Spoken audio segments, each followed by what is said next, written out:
جس موضوع پر چند باتیں آپ کے ہاں گوش گزار کرنی ہیں، اس کا عنوان ہے حفاظت قرآن۔ اللہ کلمہ حق کہنے کی توفیق عطا فرمائے۔ گزشتہ انبیاء پر جو اللہ تعالیٰ نے کتب نازل فرمائی، وہ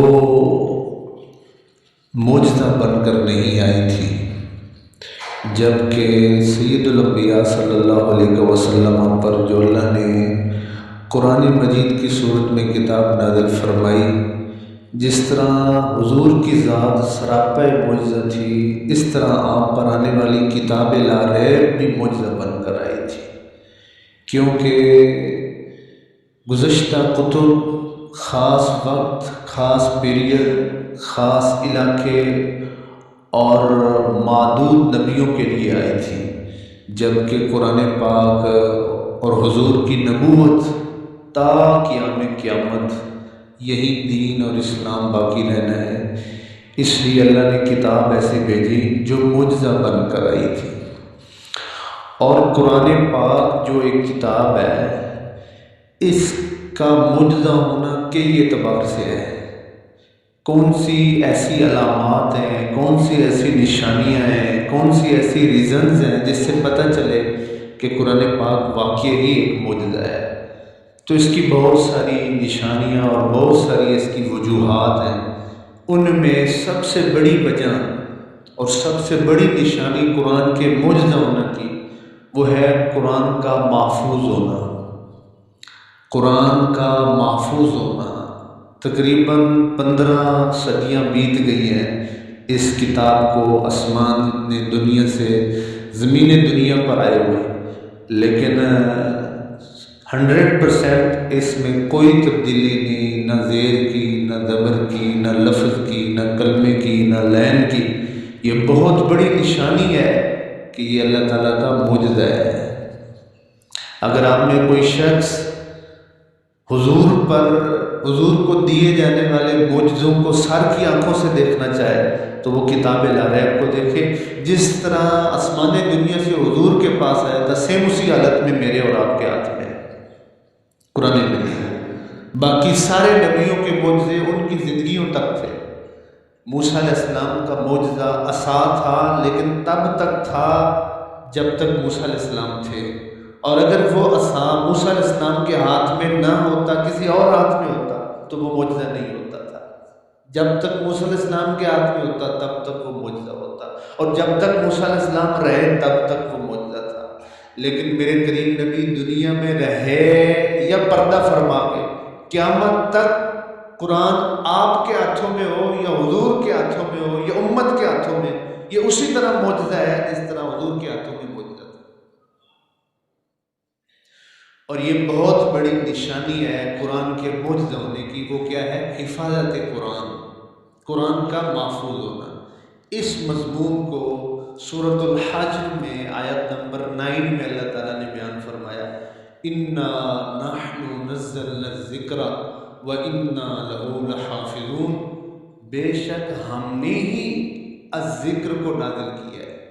اِنَّا نَحْنُ نَزَّلْنَا الذِّكْرَ، قرآن پاک کے قرآن میں بہت سارے نام ہیں، ان میں سے قرآن کا ایک نام ہے الذکر، اور الذکر میں یاد دہانی۔ قرآن بندے کو یاد دہانی کرواتا رہتا ہے، تو آیا کیوں تھا، مقصد تیرا کیا ہے، کدھر جانا ہے، کدھر نہیں جانا ہے، اس روڈ پہ جا رہا ہے، آگے ایک ٹرن ہوگا، ادھر مڑ جانا، ادھر نہیں مڑنا، سیدھا جانا ہے، پھر آگے گھاٹی آئے گی، پھر آگے یہ ہوگا، پھر آگے وہ سارے روڈ میپ زندگی کے سارے رہنمائی جو ہے وہ عطا کرتا ہے۔ الذکر، یاد دلانا۔ بے شک ہم نے ہی قرآن کو یعنی الذکر کو نازل کیا، تو الذکر قرآن کے ناموں میں سے ایک نام۔ اور اللہ تعالیٰ کیا فرما رہا ہے؟ اِنَّا نَحْنُ نَزَّلْنَا، ایک ہوتا ہے نزلنا اور ایک ہوتا ہے انزلنا، اس میں بڑا فرق ہے، نزلنا اور انزلنا۔ اِنَّا أَنزَلْنَاهُ فِي لَيْلَةِ الْقَدْرِ، یہاں اللہ کیا فرما رہا ہے؟ انا نحن نزلنا الذکر، الذکر کو ہم نے ہی نازل کیا۔ انزلنا کا معنی بھی نازل کرنا، نزلنا کا معنی بھی نازل کرنا، لیکن نازل ہونے میں فرق ہے بہت بڑا۔ انزلنا اور نزلنا، اس کا روٹ ورڈ بنتا ہے انزال اور تنزیل۔ انزلنا کا روٹ ورڈ انزال، نزلنا کا روٹ ورڈ تنزیل۔ انزال اور تنزیل، انزلنا اور نزلنا زمین اسمان کا فرق ہے۔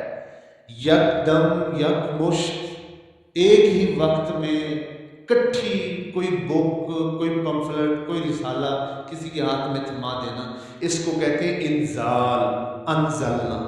اور تھوڑا تھوڑا تھوڑا تھوڑا کر کے کئی مدت اور عرصے تک پیغام دیتے رہنا، آیتیں اتارتے رہنا، صورتیں نازل کرتا رہنا، تھوڑا تھوڑا کر کے، اس کو کہتے ہیں تنزیل، نزلنا۔ ساری کتابیں قرآن کے علاوہ صرف انزال ہیں، کیونکہ یک مشت اللہ نے نازل کر دی، اکٹھی نبیوں کو دے دی۔ قرآن انزال بھی ہے، تنزیل بھی ہے، انزلنا بھی ہے، نزلنا بھی ہے۔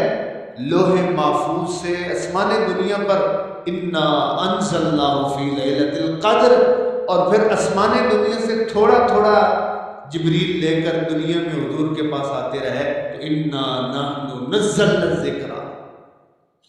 بے 23 برس جبریل علیہ السلام حضور کے پاس آتے، ہر نبی کے پاس جبریل ایک دفعہ کتاب لے کر آئے، یہ لو تورات، یہ لو انجیل، یہ لو زبور، لیکن قرآن حضور تک پہنچانے کے لیے 1000 مرتبہ جبریل کو حضور کے پاس آنا پڑا۔ 23 برس قرآن اترتا رہا، اور 24,000 سے زیادہ دفعہ جبریل علیہ السلام کو حضور کے پاس حاضری دینی پڑی۔ بے لقائے یار، اللہ اکبر، بے لقائے یار ان کو چین آتا اگر یوں بار بار نہ آتے جبریل سدرہ چھوڑ کر۔ مولانا حسن رضا خان فرماتے، تو اللہ فرماتا ہے انا نحن نزلنا الذکر، ہم نے ہی الذکر کو نازل کیا، وَإِنَّا، اور ہم ہی لہو لحافظون، اس کے محافظ ہیں۔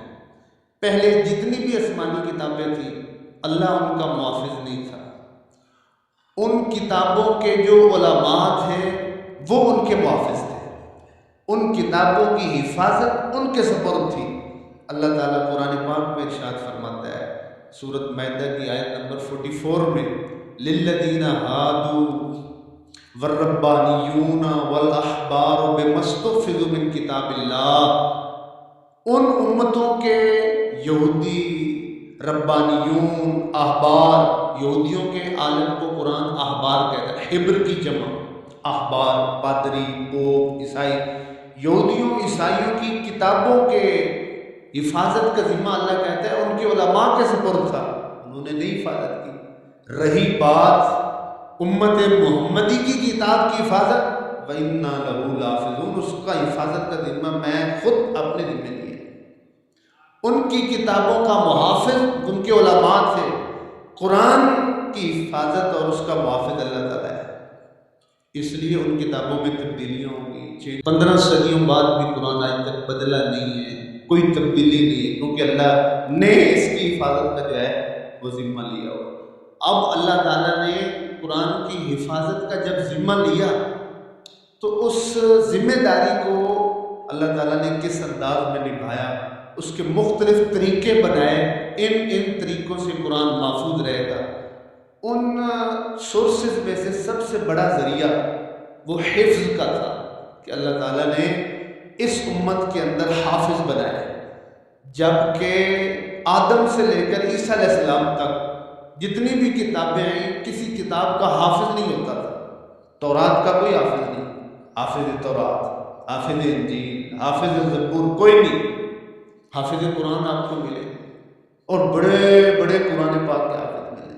یہ اللہ تعالیٰ نے ذریعہ رکھا ہے کہ میں نے قرآن کو محفوظ کیسے کرنا، اور بھی بہت سارے ذریعے لکھ کر کتابت سے مختلف، لیکن امت کے سینوں میں اس قرآن کو اللہ نے محفوظ کر کے حفظ کی صورت میں قرآن پاک کی حفاظت کا جو ہے وہ اس طرح اس کا انتظام فرمایا۔ اور صحابہ اور حضور سے لے کر آج تک اس امت میں بڑے بڑے ذہین فتین حافظ چلے آئے اور چلے آتے رہے، اور ایسے ایسے حافظ بھی ماشاءاللہ۔ حضرت عثمان غنی رضی اللہ تعالیٰ عنہ 2 رکعت نفل میں پورا قرآن پڑھ لیتے تھے۔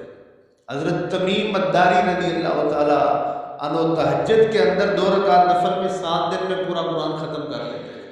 حضرت عبداللہ بن عامر بن عاص رضی اللہ تعالیٰ عنہ 1 رات میں پورا قرآن ختم کر لیتے تھے۔ حضرت علی رضی اللہ تعالیٰ عنہ فرماتے ہیں کہ میں سواری کے اوپر سوار ہونے میں اور انتظام کرنے میں، تیاری میں جتنا وقت لگتا ہے آپ اتنا قرآن پاک ختم کروا لیتے تھے۔ ایسے اس وقت دنیا میں بڑے بڑے حفاظ موجود ہیں، الحمد سے لے کر والناس تک پڑھتے ہیں، غلطی نہیں آتی ہے۔ آپ ان کے سامنے دنیا کا کوئی غلط نسخہ، جیسے نادیدہ ہاتھ دشمن لوگ قرآن میں تبدیلیاں کر رہے ہیں اور کرتے ہیں، لفظ تبدیل کر ان کے سامنے رکھیں، وہ آپ کو فوراً بتا دیں کہ یہ زبر غلط پڑھ رہے ہیں، یہاں تو زیر ہے، یہاں تو پیش تھی، آپ کیا زیر زبر تک اس کی حفاظت کی۔ آپ کو میں اس سے بھی اگلی بات بتاتا ہوں، زیر زبر لفظ کلمہ سورت رکوع آیت یہ تو بات کی بات ہے، میرے حضور نے کس لہجے میں قرآن پڑھا تھا، قرات کی صورت میں اللہ نے وہ لہجہ بھی محفوظ کر دیا۔ سین کیسے پڑھنی ہے، سواد کیسے پڑھنا ہے، دعات کیسے پڑھنا ہے، با کیسے پڑھنا ہے، تا توا کا فرق کیا ہے، یہ فرق قرات کی اور تجوید کی صورت میں کیوں انتظام بنایا، تاکہ میرے نبی کا لہجہ قرآن بھی قیامت تک محفوظ رہ جائے۔ وَإِنَّا لَهُ لَحَافِظُونَ، ہم ہی ہیں جو اس کی حفاظت کرنے والے ہیں، اور دشمن لوگ جو ہیں وہ اس کی حفاظت کے پیچھے دشمن بنے رہے۔ قرآن پاک نے چیلنج کیا ہے، قرآن پاک نے چیلنج کیا ہے۔ کافر کہتے تھے کہ یہ قرآن اللہ کی کتاب نہیں ہے، محمد صلی اللہ علیہ وسلم کا گھڑا ہوا ہے، اور وہ گھڑ کر انہوں نے کتاب بنائی ہے، فیبریکیٹڈ ہے۔ تو میرے اللہ تعالیٰ نے قرآن پاک میں ارشاد فرمایا ام یقولون افترا، کیا یہ کافر لوگ کہتے ہیں کہ محمد نے اس کو گھڑ لیا ہے؟ اگر یہ اتنا ہی معمولی کتاب ہوتی اور معمولی کلام ہوتا جس کو خود کوئی بھی گھڑ سکتا تھا، ادیب یا رائٹر، تو ایسا کرو فَأْتُوا بِعَشَرِ سُوَرٍ مِثْلِهَا، اس کتاب کی 10 صورتوں کی طرح تم بھی کوئی گھڑ کے لے آؤ۔ وَادْعُوا مَنِ اسْتَطَعْتُم مِّن دُونِ اللَّهِ، جو ساری کائنات اکٹھی کر کے لے آؤ، وہ 10 صورتیں ہی گھڑ کے دکھا دو، چلو 10 تو زیادہ ہیں، ایسا کرو فَأْتُوا بِسُورَةٍ مِثْلِهِ، کوئی ایک صورت ہی گھڑ کے دکھا دو، چلو ایک صورت بھی بہت زیادہ ہے، فَلْيَأْتُوا بِحَدِيثٍ مِثْلِهِ، کوئی ایک لفظ ہی قرآن کا گھڑ کے لاؤ۔ لیکن یاد رکھنا، خود ہی اللہ تعالیٰ نے کہہ دیا تم نہیں کر سکتے اور ہرگز نہیں کر سکو گے قیامت تک کے لیے۔ ایسا تاریخ میں ایک بہت بڑا ادیب ہے 2 ہجری میں، عبداللہ بن مقفع، یہ ایران کا شخص تھا اور بہت بڑا ادیب تھا، بہت بڑا علمی بندہ تھا اور مجوسی تھا۔ آگ پرست جو لوگ ہوتے ہیں ان کو مجوسی کہا جاتا ہے، آگ کی پوجا کرنے والا، نان مسلم تھا۔ اور 2 ہجری کے اندر اس کا جو ہے وہ ذکر ملتا ہے، عبداللہ بن مقفع کا۔ اس کو آفر ہوئی کہ آپ اتنے بڑے ادیب ہیں، ادب عربی کی تاریخ اس کا ذکر کیے بغیر مکمل نہیں ہوتی۔ آپ خود اندازہ لگائیں کہ عربک لٹریچر میں، عربک لٹریچر کی ہسٹری میں اس کا کتنا بڑا نام ہوا۔ تو کسی نے اس کو آفر کی کہ تو مسلمانوں کے قرآن کے مقابلے میں ایک کتاب بنا، تجھے ہم منہ مانگا انعام دیں گے۔ اس کو ذہن تھا، گھمنڈ تھا اپنے جو ہے وہ علم پر، اپنی ادبیت پر۔ 1 سال پورا یہ اپنے گھر میں کمرے میں بند رہا ہے، اسٹڈی روم میں بیٹھا رہا، لکھتا رہا، پورا 1 سال 12 مہینے 360 دن رات یہ اسٹڈی روم میں رہا، قرآن لکھتا، قرآن کے مقابلے میں کتاب لکھتا رہا، لکھتا رہا، لکھتا رہا۔ 1 سال بعد نکلا اور اس نے اعلان کیا، کہنے لگا جی میں نے قرآن کے مقابلے میں ایک اور کتاب بنا لی ہے اور اس کا میں عن قریب اس کی جو ہے اس کو پبلش کر دیا جائے۔ وہ پہلے دن 1 سال بعد پہلے دن جب اپنے اسٹڈی روم سے نکلا، لکھ کر ابھی گھر کی گلی سے گزر رہا تھا، قریب کسی مسلمان مرد کا گھر تھا اور اس کی کھڑکی کھلی ہوئی تھی، ایک بچی بیٹھ کے وہاں قرآن پاک کی تلاوت کر رہی تھی، اور قرآن پاک کی تلاوت کرتے کرتے سورۃ ہود کی آیت نمبر 44 پر جب وہ پہنچی، اس نے یہ آیت پڑھی، وَقِيلَ يَا أَرْضُ ابْلَعِي مَاءَكِ وَيَا سَمَاءُ أَقْلِعِي وَغِيضَ الْمَاءُ وَقُضِيَ الْأَمْرُ وَاسْتَوَتْ عَلَى الْجُودِيِّ وَقِيلَ بُعْدًا لِلْقَوْمِ الظَّالِمِينَ۔ یہ آیت پڑھی، یہ آیت اس کے کان میں پڑی، واپس گھر کو پلٹا، اور جو سال بھر وقت لگا کے کتاب لکھی تھی خود اپنے ہاتھوں سے اس کو پھاڑ دیا اور کلمہ پڑھ کے مسلمان ہو گیا۔ کہنے لگا یہ ایک آیت جو میں نے سنی ہے جس کے اندر 19 الفاظ ہیں، اور جو اس بلیغ علم بلاغت کی 21 اقسام اس کے اندر استعمال ہوئی ہے، اتنا فصیح و بلیغ کلام کسی انسان سے ممکن ہی نہیں ہے جو اس ایک آیت کے اندر ہے۔ میں تو اس ایک آیت جیسی نہیں لکھ سکتا ہوں، پوری کتاب کے مقابلہ میں کیسے کر سکتا ہوں؟ اس لیے یہ جو آیت میں نے پڑھی ہے سورۃ ہود کی آیت نمبر 44، اس کو کہتے ہیں قرآن پاک کی سب سے بلیغ آیت، سب سے بلیغ بلاغت، کیونکہ اس کے اندر 19 الفاظ ہیں اور 21 بلاغت کی اقسام استعمال ہوئی۔ ممکن ہی نہیں ہے کسی انسان سے ایسا زیادہ ہے۔ تو یہ کلمہ پڑھ کر مسلمان ہو گئے۔ مامون الرشید کے زمانے میں انٹرنیشنل کانفرنس ہوتی تھی، پوری دنیا کے ادباء اور سکالر کو بلایا جاتا تھا اور ایک ٹاپک دیا جاتا تھا کہ آپ نے اس پہ بولنا ہے۔ مامون الرشید کے زمانے میں تو ایک سال انٹرنیشنل کانفرنس ہوئی جس کی صدارت خود مامون الرشید کر رہا تھا، تو ایک ادیب کھڑا ہوا اور اس نے بڑی فصیح و بلیغ انداز میں کلام کیا۔ جب مجلس برخاست ہوئی تو بعد میں مامون الرشید نے اس کو بلایا، اس اسکالر کو، اور اس سے پوچھا مسلمان ہے یا غیر مسلم ہے؟ کہنے لگا جی میں غیر مسلم ہوں۔ کہا تو اسرائیلی تو نہیں ہے؟ یہودی اسرائیلی ہے؟ کہا جی میں اسرائیلی ہوں۔ تو مامون الرشید اس کو کہنے لگا میں تجھے آفر کرتا ہوں کہ تو کلمہ پڑھ جا اور مسلمان ہو جا، میں تجھے بہت بڑا عہدہ بھی دوں گا اور بہت مال بھی دوں گا۔ کہنے لگا جو آباء و اجداد سے میرا دین چلا آ رہا ہے میں اس کو آپ کی اس دنیاوی متاع کی وجہ سے نہیں چھوڑ سکتا ہوں۔ لیکن چلا گیا۔ مامون الرشید کے اس آفر اور اس کلمات نے اس کے دل میں کچھ چوٹ لگائی تھی اور کچھ نہ کچھ چھوڑا تھا۔ اگلے سال دوبارہ جب انٹرنیشنل کانفرنس ہوئی، سارے اسکالر آئے، تو جب وہ آیا، پہلے سال آیا تھا تو وہ اسرائیلی یہودی نان مسلم بن کر پیش ہوا تھا اسکالر۔ اس سال جب وہ اسٹیج پہ کھڑا تو وہ ایک مسلمان اسکالر بن کر آیا اور پڑھ رہا تھا۔ تو مامون الرشید نے اس سے پوچھا کہ تجھے کس چیز نے کلمہ پڑھنے پر مجبور کیا؟ میں نے بادشاہ تیرے قدموں میں رکھی لیکن تو کلمہ پڑھنے پہ نہیں مجبور ہوا۔ وہ کیا چیز تھی جو اس سے زیادہ پاورفل تھی جس نے تجھے مجبور کیا اسلام کو قبول کرنے پر؟ کہنے لگا آپ کی آفر کے بعد میرے دل میں خیال آیا میں دیکھوں تو صحیح اسلام کو، پرکھوں تو صحیح۔ تو میں نے کہا اسلام کی حقانیت کا امتحان لینے کا آغاز کہاں سے کیا جائے؟ تو میں نے اس کی بیسک اور پرائمری سورسز کی طرف نظر کی تو کتاب سے شروع کیا۔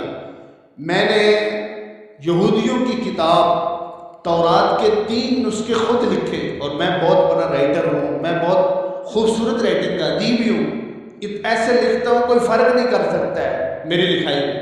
تو میں نے تورات کے اپنے ہاتھوں سے 3 نسخے لکھے اور تینوں میں اپنی طرف سے کوئی تبدیلی کر دی، کوئی کمی بیشی کر دی، اور وہ تینوں نسخے لکھے ہوئے میں یہودیوں کے پاس لے کر گیا اور ان کے ہاں میں نے فروخت کیے۔ انہوں نے آڑے ہاتھوں میرے سے خوشی خوشی وہ سارے نسخے خرید لیے اور اس کو پڑھ رہے ہیں۔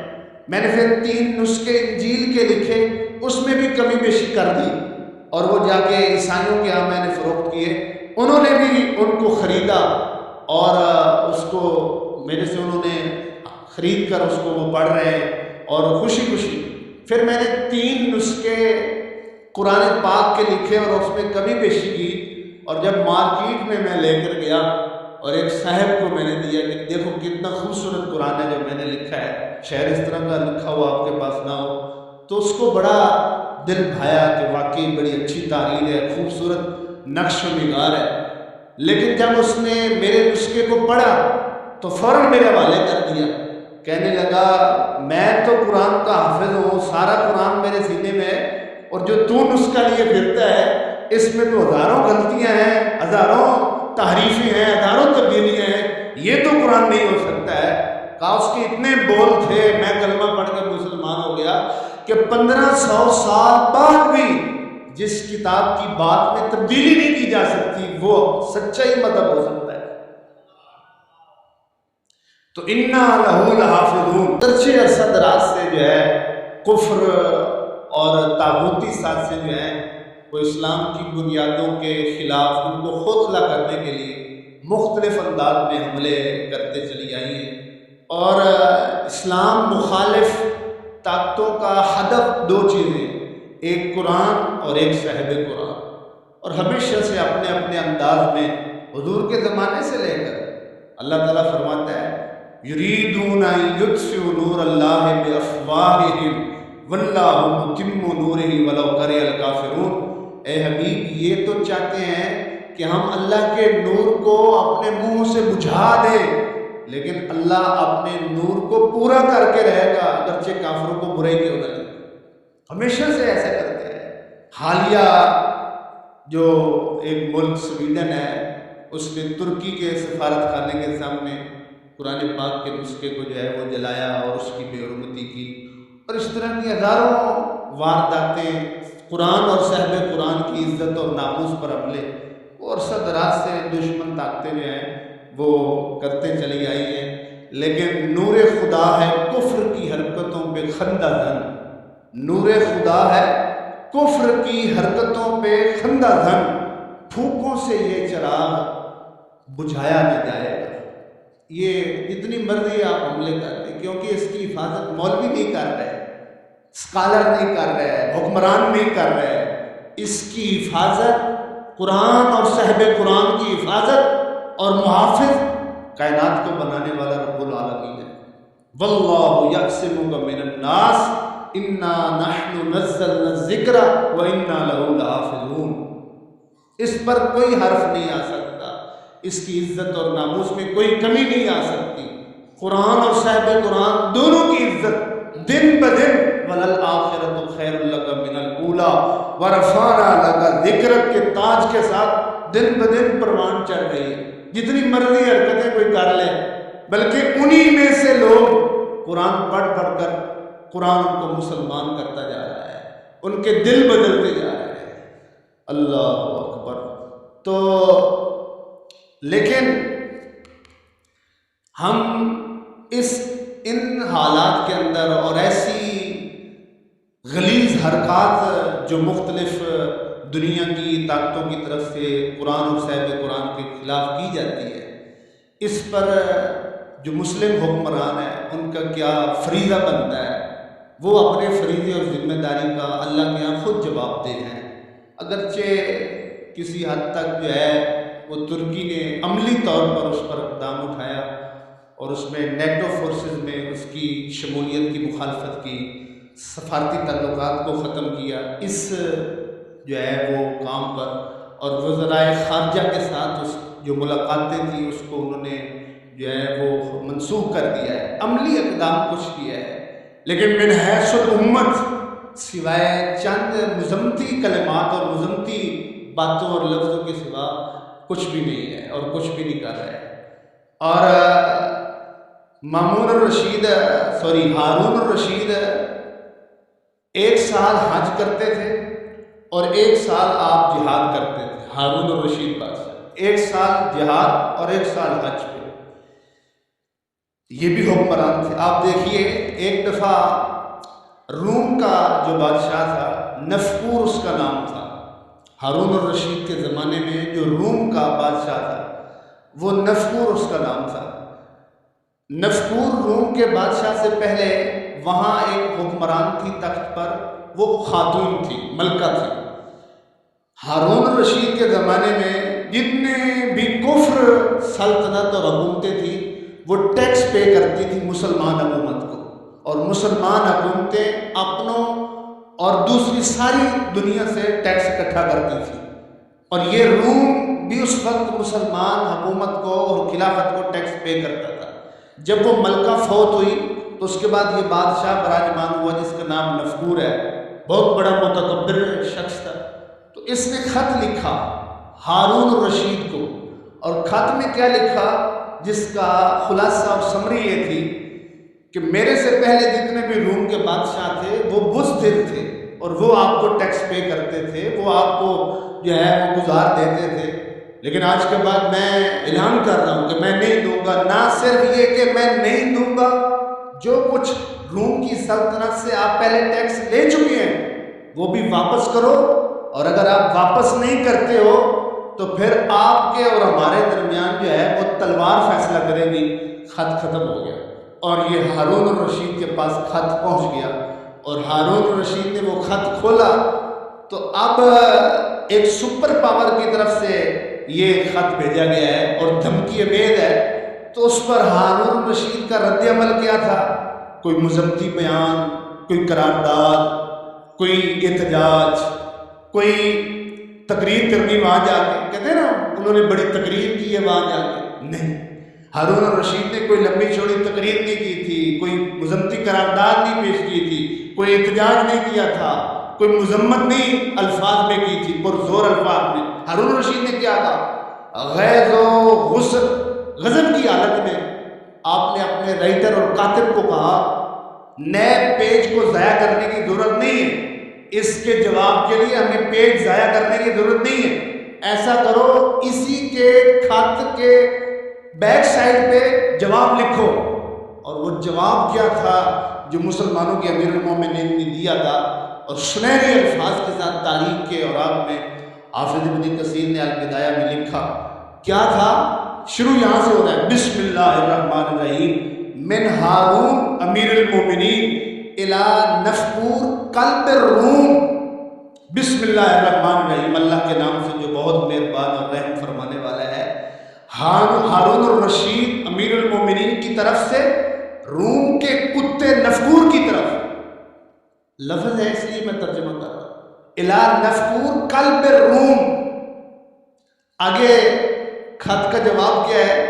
قد کرا تو کتابک یبن الکافرہ، اے کافرہ کے بیٹے میں نے تیرا خط پڑھا ہے، والجواب ما تراء دون ما تسمع السلام، اور اس کا جواب میں دوں گا نہیں، تیری نسلیں دیکھیں گی کہ میں کیا جواب دیتا ہوں۔ خط ختم ہو گیا، اور خط پہنچا نہیں تھا کہ ہارون الرشید فوج لے کر اس نفکور سپر پاور کے دروازے پہ دستک دے رہا تھا، اور اس کو گھٹنے ٹیکنے پڑے، اور گزشتہ بادشاہ جو ٹیکس پے کرتے تھے اس سے ڈبل ٹیکس اس کو دینا پڑا اور ایگریمنٹ کرنا پڑا، تب جا کے اس کی جان چھوٹی۔ وہ کیا تھے اور ہم کیا ہیں اور ہمارے کیا ہے، اس کو سوائے اقبال کی زبان کے اور کسی زبان میں بیان نہیں کیا جا سکتا۔ یہ زائرین حریم مغرب ہزار بنے رابر ہمارے، ہمیں بھلا ہم سے کیا واسطہ جو تجھ سے نہ آشنا رہے، غضب ہے یہ مرشدان خود بھی، خدا تیری قوم کو بجائے بگاڑ کر تیرے مسلموں کو یہ اپنی عزت بنا رہے ہیں۔ اور حفیظ جلندری کی زبان، کرو عبرت کی نگاہ سے نئی دنیا کا نظارہ، نظر آتے ہیں یہاں کتنے خود غرض و خود بھی و خود آرا، وہ کیا جادو ہے جس نے ان کی سیرت منقلب کر دی، کس نے ان کے اندر اس قدر نفسانیت بھر دی، مگر کیا ہے خطا ان کی، کیا ہے قصور ان کا، نئی تہذیب سے ابھرا ہے شعور ان کا۔ خیر ان کا جو فریضہ اور ذمہ داری ہے وہ تو ان کے ذمہ ہے، بطور مسلم انفرادی طور پر میرے اوپر کیا ذمہ داری بنتی ہے، ایسی حالت میں ہمیں اس کو ادا کرنے کی ضرورت ہے، ہمیں اس فریضہ کو، ذمہ داری کو اچھی طرح نبھانے کی ضرورت ہے، تاکہ میں اللہ کی بارگاہ میں سرخرو ہو سکوں۔ اور حقیقت یہ ہے کہ انفرادی طور پر ہم اپنی زندگی میں بھی قرآن کے متعلق جو ہمارے اوپر ذمہ داری ہے اس کو صحیح طریقے سے نہیں نبھا رہا ہے، جس کا یہ نتیجہ کہ دشمن بھی آج یہ کرنے پر جو ہے وہ آمادہ ہوگا۔ یہ نتیجہ ہے اس کا۔ میں اور آپ اپنی پرائیویٹ انڈیویجول لائف کا جائزہ لیں کہ ہمارا قرآن کے ساتھ کتنا تعلق ہے، ہم قرآن کی کتنی تعظیم، عزت، توقیر اور قدر کرتے ہیں، خود اندازہ کریں۔ بطور مسلمان کتاب اللہ سے مجھے کتنا مضبوط تعلق قائم کرنا چاہیے، لیکن کتنا کمزور تعلق ہے، اس کو بہتر کرنے کی ضرورت ہے۔ آپ سب سے پہلے قرآن کی ریسپیکٹ ہی لے لو، اس کی عزت اور تعظیم ہی لے لو۔ کیا مسلمان معاشرہ قرآن کی تعظیم کرتا ہے؟ جس پیج پر قرآن کی آیات لکھی ہوتی ہیں وہ کہاں کہاں بےعزتی اور ذلت کی جگہوں پر پھینکی جاتی ہے۔ کوڑا کرکٹ پر ہمیں قرآن کے اوراق ملتے ہیں، مین پیجز نیوز پیپر کے جن پر قرآن کی آیات لکھی ہیں، کیا وہ مسلمانوں کے گھروں میں ردی نہیں بنی ہوتی؟ ردی جیسے سلوک نہیں اس کے ساتھ کیا جا رہا ہوتا۔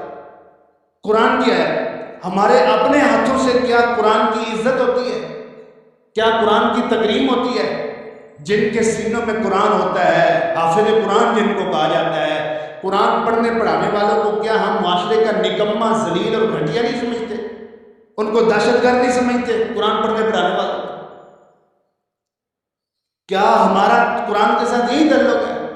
غزوہ احد کے موقع پر 70 صحابہ کرام شہید ہوئے، اور 70 صحابہ کرام کے لیے میرے کریم نبی صلی اللہ علیہ وسلم نے قبر مبارک خود بنوائی، اور ایک ایک قبر میں 2 صحابہ کو رکھا گیا۔ اور جب قبر اور لحد تیار ہو گئی تو صحابہ کی تدفین کی جب باری آئی شہدائے احد کی، تو صحابہ نے پوچھا یا رسول اللہ صلی اللہ علیہ وسلم، سب سے پہلے کس کو ہم اٹھا کے لائیں اور اپنے خود دست مبارک سے ہم اس کو رکھیں گے؟ کیونکہ بہت بڑا اعزاز ہے کہ حضور خود اپنے ہاتھوں سے سب سے پہلے جس کو قبر میں رکھیں گے، اور سب سے پہلے جس کو قبر میں رکھنا ہوتا ہے اس کو قبلہ کی طرف رکھنا، کیونکہ ایک قبر میں 2 بندے ہوں تو قبلہ کی سائڈ پہ ایک ہی ہو سکتا ہے نا، دوسرا تو نہیں ہو سکتا۔ تو یہ بہت بڑے 2 اعزاز تھے، خود سید الانبیاء اپنے ہاتھوں سے رکھیں گے اور پھر پہلا جس کو رکھیں گے وہ قبلہ کی سائڈ ہوگا۔ یہ 2 اعزاز کس کو دیے جائیں؟ صحابہ نے جب سوال کیا تو میرے کریم نبی صلی اللہ علیہ وسلم نے کیا جواب دیا؟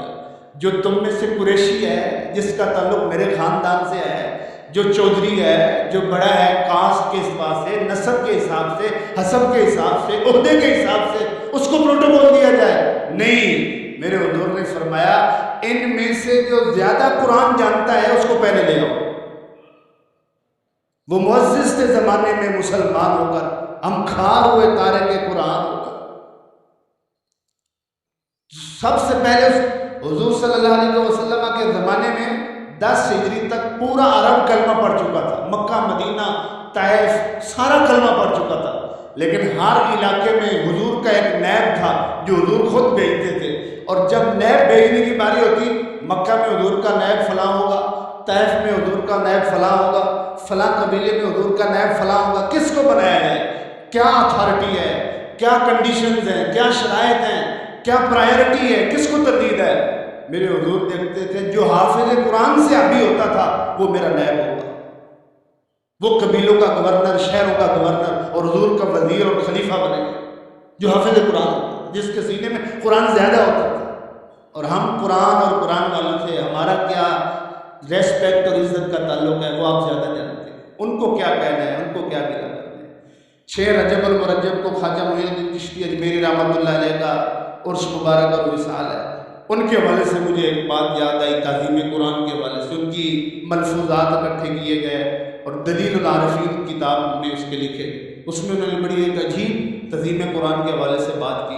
وہ فرماتے ہیں کہ سلطان محمود غزنوی ایک سفر کے دوران کسی کے یہاں مہمان ٹھہرے، اور جو میزبان تھا اس نے سلطان محمود غزنوی کے لیے بہترین قسم کا ایک کمرہ تیار کیا، اور اس کمرے میں جو ہے ان کو ٹھہرایا گیا۔ رات کے وقت جب سونے کے لیے، استراحت کے لیے بستر پر تشریف لائے سلطان محمود، تو انہوں نے جو لیٹے، جو پشت ہے اس کو دراز کیا، تو ان کی نظر پڑی کہ قرآن پاک پڑھا ہوا ہے، اس کمرے میں ایک الماری کے اندر قرآن پڑا ہوا ہے، اور قرآن ایسی جگہ پر پڑا ہوا تھا کہ یہ اس سے اونچے تھے اور قرآن نیچے ہو جاتا تھا، تو یہ فوراً کھڑے ہو گئے اور سوچنے لگے کہ میں قرآن پاک کو کسی اور کمرے میں رکھوا دیتا ہوں تاکہ رات سکون سے سو سکوں۔ اور جب یہ ارادہ کیا تو پھر ساتھ خیال آیا کہ میں اپنے آرام کے لیے قرآن کو منتقل کر رہا ہوں، میں اپنے آرام کے لیے قرآن کو کسی اور جگہ بھجوا رہا ہوں۔ طبیعت نے نہیں مانا، مزاج نے اجازت نہیں دی، کہا پھر کیا کیا جائے، خود بھی نہیں جا سکتے، تو پوری رات اسی کشمکش میں جاگ کر گزاری۔ اور وقت جب وفات کے بعد کسی نے سلطان محمود غزنوی سے پوچھا، خدا تعالی بات اونچا کر دے، اللہ نے تیرے ساتھ کیا معاملہ کیا؟ تو سلطان محمود غزنوی کہنے لگا، بڑے جہاد کیے، بڑے بڑے کام کیے میں نے، اس وجہ سے اللہ نے مجھے بخش دیا نا۔ آپ فرمانے لگے، مراہم بدا مصحف بخشا کر، میں نے اللہ کی لاریب کتاب کی ایک دفعہ تعظیم کی تھی، اللہ نے مجھے اس وجہ سے بخش دیا ہے۔ یہ تو ان حکمرانوں میں تعظیم قرآن اتنی تھی، عوام میں تعظیم کا کیا حال؟ تو اس لیے قرآن کی عزت کریں، اس کی تعظیم کریں، اور اس سے ذرا آگے بڑھیں تو دوسرا تعلق قرآن کے پڑھنے کا، قرآن کی تلاوت کا، اس کے ساتھ ہمارا یہ تعلق ہے، اس کو آپ نے 90% ہمارے معاشرے میں صحیح قرآن پڑھنا مسلمان کو نہیں آتا، صحیح قرآن پڑھنا۔ 70% لوگ ایسے ہیں کہ جنہوں نے قرآن پڑھے ہی نہیں ہے، نہ ذرا قرآن ہی نہیں پڑھا، کتنا ایجڈ ہو گئے، بڑی عمر کے ہو گئے۔ کئی لوگوں کو میں نے یہ زبان زد عام سنا، کہنے لگے جی اب ہم قرآن کیا پڑھیں، اب تو ہماری اتنی عمر ہو گئی، اب ہم نے قرآن کیا پڑھنا ہے، قرآن پڑھنے نہیں آتا ہے۔ مجھے بتاؤ، پڑھو۔ جس نے قرآن نہیں پڑھا، ناظرہ نہیں جانتا، قرات اور تلاوت نہیں جانتا، جب تک سانس ہے تب تک آپ کے پاس وقت ہے، آپ پڑھ سکتے ہیں، سیکھ سکتے ہیں، سمجھ سکتے ہیں۔ میرے کریم نبی نے قرآن پڑھنا بظاہر کب شروع کیا تھا؟ 40 سال کی عمر میں، کیونکہ قرآن نازل ہی 40 سال کی عمر میں شروع ہوا تھا۔ صحابہ کرام نے قرآن کب پڑھنا شروع کیا تھا؟ 40 سالہ نبوت کے بعد ہی۔ اس وقت صحابہ کی ایج کتنی تھی؟ سیدنا صدیق اکبر کتنی ایج ہو چکی؟ ایج کا اس میں یہ بہانہ ہے نفس اور شیطان کی طرف۔ جب تک سانس ہے، آپ کے پاس وقت ہے، عمر ہے، زندگی ہے، قرآن پڑھیں، اس کو سیکھیں، وقت دے کہ میں نے قرآن پڑھنا ہے۔ اور جو قرآن پڑھنا جانتے ہیں اس کو صحیح طرح پڑھیں، جس طرح نماز پڑھنا فرض ہے، روزہ رکھنا فرض ہے مسلمان پر، بالغ پر، قرآن کو اتنا صحیح پڑھنا سیکھنا فرض ہے۔ کم از کم میری نماز تو ٹھیک ہو سکے۔ کیا نماز میں ہم قرآن نہیں پڑھتے؟ اتنا قرآن کا تلفظ سیکھنا فرض ہے، نہیں سیکھتے گناہ کبیرہ ہے۔ صحیح سیکھیں اس کو، اور پھر سیکھنے اور پڑھنے سے ذرا اوپر نکلیں تو پھر اس کو سمجھنے کی باری آتی ہے کہ ہم اس کو سمجھیں۔ لیکن کیا کروں، ہمارے ہاں تو پڑھنا ہی نہیں پایا جاتا، سمجھنا کہاں میں ڈھونڈوں۔ میرے کریم نبی صلی اللہ علیہ وسلم نے فرمایا، ایک وقت آئے گا علم ختم ہو جائے گا۔ حضرت زیاد بن لبید کہنے لگے، کیف یذهب العلم ونقرأ القرآن ونقرئ بنانا، یا رسول اللہ علم کیسے ختم ہو جائے گا؟ ہم نے آپ سے قرآن پڑھا ہے، ہم اپنے بچوں کو قرآن پڑھائیں گے اور پھر وہ اپنی اولاد کو قرآن پڑھائیں گے، قیامت تک اسی طرح قرآن پڑھاتا جا رہا ہے، جاری رہے گا، تو علم کیسے ختم ہو جائے گا؟ میرے حضور نے فرمایا، زیاد بن لبید، میں تو تجھے سمجھتا تھا کہ تم مدینے کے بڑے سمجھدار لوگوں میں ہے، لیکن تم میری بات کو سمجھا نہیں ہے جو میں نے کہا ہے کہ علم ختم ہو جائے گا، ایک وقت آئے گا۔ اولیس ھذا اليہود والنصارى یقرؤون التوراۃ والانجیل ولا یعملون فیہما، کیا تو دیکھتا نہیں یہ یہودی اور عیسائی تورات بھی پڑھتے ہیں، انجیل بھی پڑھتے ہیں، لیکن تورات اور انجیل میں لکھا کیا ہے وہ نہیں، اس پر عمل نہیں کرتے، اس پر عمل نہیں کرتے۔ تو عمل نہیں کریں گے تو علم اٹھ جائے گا، اس کے ساتھ تعبیر کی۔ ہمارے یہاں علم تو دور کی بات، پڑھنا ہی نہیں پایا جاتا، اور پڑھنا نہ اور پھر سمجھنا نہ۔ دنیا کی کوئی کتاب ایسی ہے جس کی زبان آپ نہ جانتے ہو اور آپ پڑھتے جائیں، پڑھتے چلے جائیں، پڑھتے چلے جائیں؟ کیا بھی ہے ایسی کتاب؟ اور اگر بفرض کسی کی لینگویج کو آپ جانتے بھی ہیں، لیکن وہ کتاب جو اس لینگویج میں لکھی ہوئی ہے اس کتاب کی لینگویج ذرا مشکل ہے، تو آپ 1-2 پیج پڑھیں گے پھر رکھ دیں گے کہ مجھے سمجھ نہیں آتی۔ دنیا کی کوئی کتاب ایسی جس کی لینگویج آپ نہیں جانتے اور آپ پڑھتے چلے جائیں پڑھتے چلے جائیں، قرآن کی تلاوت، اس کی قرات یقیناً فائدہ ہے، ثواب ہے، نیکیاں ملتی ہیں، اجر ملتا ہے، لیکن قرآن نازل کرنے کا مقصد تلاوت تو نہیں، وہ تو کتاب ہدایت ہے، اور ہدایت کب ملے گی؟ جب سمجھیں گے۔ سمجھ ہی نہیں۔ حضرت عمر رضی اللہ تعالیٰ عنہ نے حضرت عبداللہ بن عباس سے پوچھا، کیف تختلف هذه الامہ ونبیھا واحد وقبلتھا واحد، امت میں تفرقہ کیسے پھیل جائے گا، امت میں اختلاف کیسے پھیل جائے گا، حالانکہ اس امت کا نبی بھی ایک ہے اور اس امت کی کتاب بھی ایک ہے اور اس امت کا قبلہ بھی ایک ہے۔ تو حضرت عبداللہ بن عباس نے جواب میں ارشاد فرمایا، آپ فرمانے لگے اللہ نے قرآن نازل کیا ہمارے اوپر، نقرأ القرآن، ہم قرآن پڑھتے ہیں اور ہم سمجھتے ہیں کہ قرآن میں کیا لکھا ہوا ہے، انہ سیکون امۃ، ایک وقت آئے گا کہ ایسے لوگ آئیں گے یقرؤون القرآن ولا یدرون بما فیہ، قرآن پڑھیں گے لیکن اس میں لکھا کیا ہے وہ نہیں سمجھیں گے، پڑھی جاؤ پڑھی جاؤ پڑھی جاؤ، کیا لکھا ہے سمجھ کوئی نہیں۔ آپ وقت دیں قرآن کو سمجھ کے لیے، اس کی فہم کے لیے۔ انگلش اور انگریزی اور دیگر لینگویج ہم ایسے سیکھتے ہیں، انگریزی ہم ایسے سیکھتے ہیں، انگریزوں کو پڑھا سکتے ہیں، لیکن عربی ہم اتنی بھی نہ سیکھ سکے کہ کم از کم قرآن تو جو اللہ کی کتاب اس کو سمجھ سکے۔